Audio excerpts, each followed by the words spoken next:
దశమాలుగా 10 అవతారాలు 10 పేర్లు అంటే భగవంతుడికి 10 అవతారాలు ఎత్తినానంట. దాంట్లో మొట్టమొదటి అవతారం మత్స్య రూపము. మత్స్య రూపం ఎత్తిన వాడ మహాసూర్యుని సంహరించినాడ. ఆ మత్స్యమనగా చేప. ఆ చేప అవతారం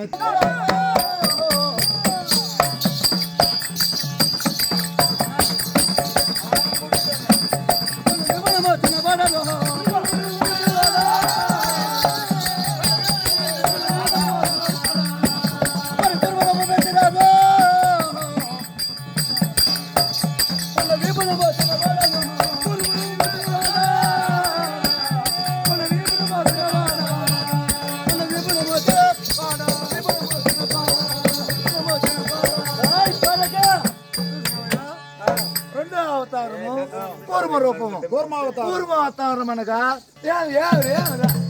పాటు కొడుక ఏమిటంటే